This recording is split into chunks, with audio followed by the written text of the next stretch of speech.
नमस्कार दोस्तों, मैं आचार्य वसुधा हार्दिक अभिनंदन करती हूँ आप सभी का गुरु सप्तऋषि ज्योतिष शिक्षण संस्थान की ओर से। दोस्तों, आज के वीडियो में हम बात करने वाले हैं मंगल ग्रह के गोचर के बारे में। जी हाँ, मंगल देव जो कि अपने मित्र राशि से निकलकर आए हैं कन्या राशि के अंदर। ये बुध की राशि है। यहाँ पर मंगल का जो गोचर रहेगा वो 12 राशियों पर क्या प्रभाव रहेगा, आइए जानते हैं आज के इस वीडियो में। लेकिन उससे पहले ये जानना जरूरी है कि दोस्तों, मंगल हमारे जीवन में कारक है रक्त का, ऊर्जा का, हिम्मत का। मंगल भूमि का कारक माना जाता है, हमारे भाई का कारक भी मंगल माना जाता है। तो मंगल देव का ये गोचर कैसा रहेगा, आइए जानते हैं। मेष से लेकर मीन राशि तक। मेष राशि वाले जातकों के ये लगन के स्वामी हैं और लगन के साथ लगन और अष्टम के स्वामी हैं। आकर बैठे हैं अपने छठे घर के अंदर। तो दोस्तों, यहाँ पर ये कहीं ना कहीं लगन लॉर्ड का 6th हाउस के अंदर आना ये दर्शाता है कि कहीं ना कहीं आपको ब्लड से रिलेटेड कोई दिक्कतें आ सकती हैं, आपका बीपी शूट हो सकता है या फिर आपको ब्लड के इन्फेक्शन हो सकते हैं।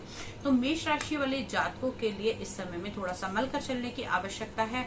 साथ ही साथ अगर मैं बात करूं तो आप अगर खाने पीने के काम से जुड़े हुए हैं या फिर आपका भूमि का कोई कार्य है तो आपको इस समय में सावधान रहने की आवश्यकता है।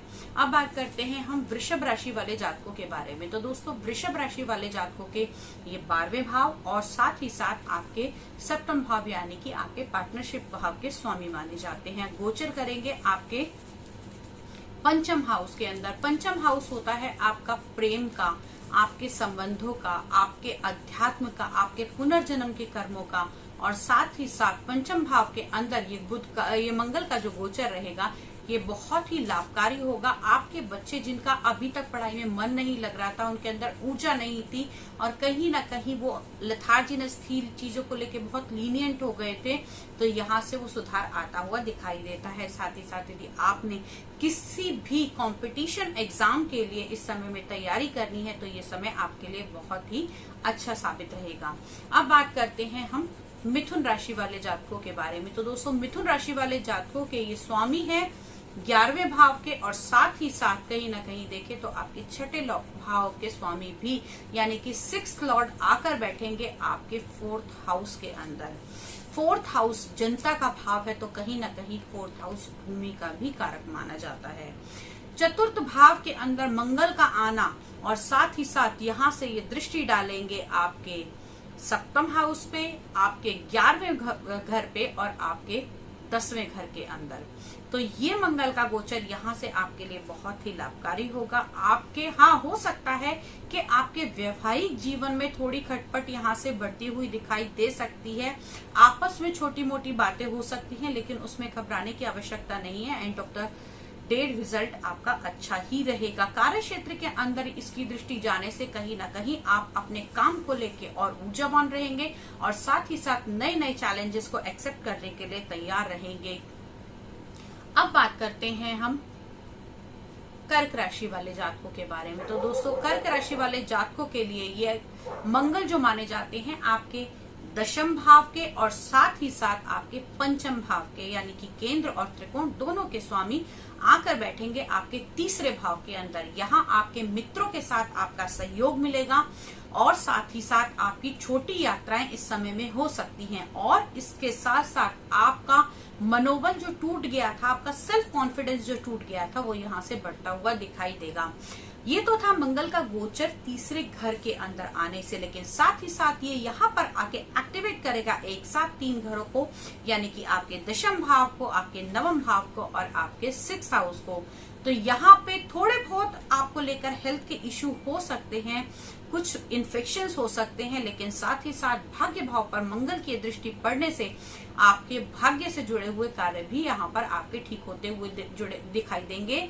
10म भाव के अंदर अपनी ही राशि के ऊपर इनकी दृष्टि जाएगी यानी कि मेष राशि के ऊपर मंगल की जो दृष्टि जाएगी तो 10म भाव भी एक्टिवेट होगा। व्यवसाय के अंदर यदि आप खाने पीने से जुड़े हुए कोई काम करते हैं, स्पोर्ट मटेरियल का कोई काम करते हैं, स्पोर्ट्स से जुड़ी हुई कोई आपकी एकेडमी है और साथ ही साथ कहीं ना कहीं आप किसी प्रतिस्पर्धा को ऑर्गेनाइज करते हैं या फिर कुछ इवेंट्स का भी काम करते हैं, तो वो आपका यहाँ से ठीक होता हुआ दिखाई देता है, उसके अंदर आपको नए नए रास्ते और बनते हुए दिखाई देंगे। अब बात करते हैं हम सिंह राशि।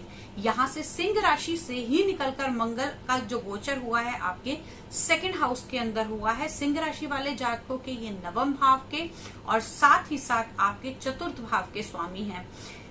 दोनों ही आपके अच्छे घर हैं जिनके ये स्वामी माने जाते हैं। दूसरे घर के अंदर इनका गोचर यानी कि मंगल का यहाँ आना आपके परिवार को एक साथ जोड़ेगा। यदि कहीं ना कहीं अब तक आपके कुटुंब से रिलेटेड कुछ लड़ाई झगड़ा आपस में अनबन कुछ चल रही थी तो वो यहाँ से ठीक होगी। साथ ही साथ आपको पारिवारिक सुख इस समय में मिलेगा। जिन लोगों का बहुत अधिक ट्रैवलिंग हो रही थी या काम के कारण जो बहुत ज्यादा बिजी थे, मंगल का ये गोचर आपके परिवार का, क्योंकि मंगल जो कहीं ना कहीं है आपके पारिवारिक सुख का भी कारक माना जाता है, तो यहाँ पर ये मंगल का सेकंड हाउस के अंदर जो गोचर रहेगा आपके लिए लाभकारी साबित होगा। साथ ही साथ यहाँ से मंगल जो दृष्टि डालेंगे आपके पंचम भाव पे, आपके बच्चों के भाव पे, आपके अष्टम भाव के अंदर, क्या यहाँ थोड़ी सी खटपट आपके ससुराल पक्ष के साथ आपकी हो सकती है। और आपके नवम भाव पे स्वराशि पर इनकी दृष्टि रहेगी तो आपके लिए ये ओवरऑल ठीक रहेगा। थोड़ा सा संभलने की जरूरत है तो सिर्फ ये है कि आपके वाणी के भाव में आकर बैठेंगे तो आपकी वाणी थोड़ी कटु हो सकती है। आपकी वाणी के कारक आपको लोगों से कुछ सुनना पड़ सकता है या फिर कुछ आपकी अनबन हो सकती है। तो इस समय में प्लीज आप अपनी बातों को, अपनी वाणी को सोच समझकर इस्तेमाल करें। ये आपके लिए बहुत ही अच्छी एक टिप रहेगी और साथ ही साथ आपके लिए ये सावधानी भी रहेगी। अगली बात करते हैं हम कन्या राशि वाले जातकों के बारे में। कन्या राशि के जातकों के मंगल लगन में ही गोचर कर रहे हैं, तो लगन के अंदर मंगल का गोचर यहाँ आपको थोड़ा बहुत गुस्से वाला इस समय में बनाएगा, क्योंकि आपके 12वें भाव से आकर मंगल आपके लगन के भाव में आए हैं और यहाँ गुस्सा वाले होने के साथ साथ आपको यहाँ पर ये बहुत ही एनर्जेटिक और इंथुसियास्टिक बना देगा। इस समय में आप नई चीजों को करने के लिए तैयार होंगे। चतुर्थ भाव के अंदर यहाँ दृष्टि पड़ने से इनकी चतुर्थ भाव, सप्तम और अष्टम तीनों पर जो दृष्टि रहेगी उससे क्या होगा, आपका एक सर्कल नया तैयार होगा। आपकी भूमि से जुड़े हुए मकान यदि आपका बनना था तो यहाँ पे मकान की कंस्ट्रक्शन शुरू हो सकती है। इस समय में 7th हाउस के अंदर ये दृष्टि जो जाएगी आपके मंगल की जो दृष्टि रहेगी, हो सकता है आपके लाइफ पार्टनर को आपके वर्ड्स की वजह से या आपके गुस्से की वजह से थोड़ा बहुत यहाँ पर आक्रोश आपका या आपका गुस्सा इस समय में सहन करना पड़ सकता है। तो आप अपने आप को थोड़ा संयम में रखिएगा, अपने पारिवारिक जीवन को थोड़ा सा यहाँ से संभाल कर रखिएगा। अष्टम भाव के ऊपर मंगल की जो दृष्टि जाती है तो कहीं ना कहीं कोई चोट या एक्सीडेंट का भी इस समय में योग बन सकता है। कहीं आपको ब्लड का कोई इन्फेक्शन हो सकता है या फिर किसी छोटी मोटी चोट के अंदर आपको कोई कट लग के इस समय में खून निकलने की संभावना बन रही है। अब बात करते हैं हम तुला राशि वाले जातकों के बारे में। तो दोस्तों, तुला राशि की अगर मैं बात करूं तो तुला राशि वाले जातकों के ये सप्तम हाउस के यानी कि आपके जीवन साथी के स्वामी हैं और साथ ही साथ आपके सेकंड हाउस के भी स्वामी हैं। दोनों ही भाव की यदि मैं बात करूं तो तुला राशि वालों के लिए मंगल कहीं ना कहीं जहां पारिवारिक सुख का घर है और लाइफ पार्टनर का घर है, वहां कहीं ना कहीं ये आपका मारक भाव भी माना जाता है। तो तुला राशि वाले जातकों के 12वें भाव के अंदर मंगल का ये गोचर कहीं ना कहीं ऐसा कर सकता है कि आप किसी भी चीज को लेकर आपका बीपी बहुत शूट हो सकता है। इस समय में ब्लड से रिलेटेड कोई इन्फेक्शन हो सकते हैं। साथ ही साथ मंगल का ये गोचर आपके तीसरे भाव के, हाँ हो सकता है कि यहाँ कहीं ना कहीं आपके भाइयों के साथ आपकी कुछ अनबन हो जाए या आपकी उनके साथ कोई ऐसी बात हो सकती है या कोई ऐसे कटु वचन हो सकते हैं जिसके कारण आपको ये चीज संभालनी उस समय पड़ सकती है। छठे भाव और सप्तम भाव के अंदर ये गोचर, छठे भाव के अंदर जो दृष्टि रहेगी वो कहीं ना कहीं थोड़ी सी हेल्थ को लेकर इशू। तो तुला राशि वाले जातकों को इस समय में मंगल के इस गोचर से थोड़ा सा संभल के चलने की आवश्यकता है। अब बात करते हैं हम वृश्चिक राशि वालों के जातकों के बारे में। तो वृश्चिक राशि के मालिक मंगल स्वयं माने जाते हैं। इनका गोचर जो रहेगा आपके 11th हाउस के अंदर रहेगा, यानी कि आपके लाभ भाव आपकी इच्छा की पूर्ति के अंदर रहेगा। तो लगन के स्वामी का इच्छा पूर्ति के भाव के अंदर आने का साक्षात मतलब ये है कि यहाँ पर आप अपनी इच्छाओं को पूरा करने के लिए पूरे अग्रसर रहेंगे, प्रयासरत रहेंगे। यहाँ पर आपको एक अच्छी एनर्जी मिल सकती है। कहीं ना कहीं आप कंपटीशन के लेवल पर अपने आप को जांच सकते हैं कि नहीं, मुझे उससे अधिक आगे निकलना है और उससे अधिक बेटर करके दिखाना है। और साथ ही साथ मंगल की जो दृष्टि रहेगी ये आपके 3 भाव को एक्टिवेट करेगी। आपके पंचम भाव मंगल के यहाँ गोचर से आपके प्रेम संबंध मधुर बनेंगे। आपके बच्चों का भी यहाँ पर हमें विकास होता हुआ दिखाई देता है। बच्चों के अंदर भी यहाँ से एनर्जी एक अलग से जागृत होती हुई दिखाई देती है। सेकंड हाउस के अंदर मंगल की जो दृष्टि रहेगी ये आपके पारिवारिक संबंधों को यहाँ से बढ़ावा देगी। अगली बात करते हैं हम धनु राशि वाले जातकों के बारे में। तो धनु राशि वाले जातकों की यदि मैं बात करूं तो आपके पंचम भाव के और साथ ही साथ आपके 12वें भाव के स्वामी माने जाते हैं। तो पंचम भाव और 12वें भाव के स्वामी का गोचर दशम भाव के अंदर ये दिखाता है कि आपके काम के बढ़ने की संभावना है। इस समय में यहाँ से जो सीधी दृष्टि रहेगी, कर्म स्थान से दृष्टि देंगे आपके लगन को, तो आप अपने काम के लिए बहुत ही मेहनती रहेंगे। अपना एक क्राइटेरिया बढ़ाएंगे, जनता के साथ अपनी बातचीत को बढ़ाएंगे, जनता के साथ घुलने मिलने की कोशिश करेंगे, अपना सोशल सर्कल बढ़ाएंगे और साथ ही साथ आपके पूर्व जन्मों के कर्म और कहीं ना कहीं आपको अध्यात्म से भी इस समय में जोड़ता हुआ हमें दिखाई देता है। अगली बात करते हैं हम मकर राशि वाले जातकों के बारे में। तो दोस्तों मकर राशि वाले जातकों के मंगल स्वामी है चतुर्थ भाव के और साथ ही साथ आपके 11वें भाव के, यानी कि आपके प्रॉफिट के और आपके सुख भाव के स्वामी माने जाते हैं, जो गोचर करेंगे आपके 9th हाउस के अंदर। आपके अष्टम भाव से निकलकर 9वें भाव में आ रहे हैं। भाग्य की वजह से जो कार्य अब तक रुके हुए थे वो यहाँ पर ठीक होते हुए दिखाई देंगे। आपके काम जो अब तक पूरे नहीं हो पाए थे वो पूरे होंगे। क्यों? क्योंकि यहाँ पर ये मंगल का गोचर कहीं ना कहीं आपके 4th हाउस, आपके 3rd हाउस और आपके 12th हाउस को भी एक्टिवेट करेगा। 3rd हाउस के अंदर मंगल की दृष्टि जाने का मतलब कहीं ना कहीं ये रहेगा कि आप अपने कामों को बढ़ाने के लिए खुद इनिशिएट लेंगे, लेकिन कहीं ना कहीं आपको ये भी संभल कर चलना होगा, क्योंकि इसकी दृष्टि ये भी बताती है कि कहीं ना कहीं आप किसी भी चीज को ओवर एक्सप्रेस ना कर दें। अपनी वाणी पर इस समय में आपको बहुत अधिक संयम रखने की आवश्यकता है। अब बात करेंगे हम कुंभ राशि वाले जातकों के बारे में। तो दोस्तों कुंभ राशि के ये 3रे भाव के और साथ ही साथ आपके ये दशम भाव के स्वामी भी माने जाते हैं, जो आकर गोचर करेंगे आपके अष्टम भाव के अंदर। यहाँ से मंगल के इस गोचर से आपको बहुत अधिक संभल कर चलने की आवश्यकता है।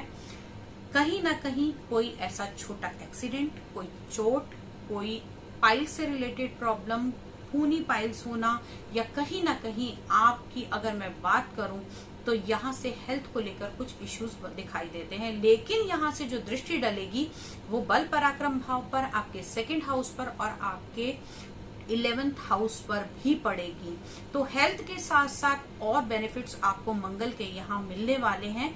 घबराने की आवश्यकता नहीं है। आप लोगों को इस समय में मंगल की पूजा करनी है या मंगल से जुड़ी हुई चीजों का यदि आप दान करेंगे तो आपके लिए बहुत ही अच्छा साबित होगा। आप लाल मसूर की दाल दान कर सकते हैं, आप छोटे बच्चों को मीठी बूंदी का प्रसाद दे सकते हैं, आप मंगल की पूजा अर्चना कर सकते हैं।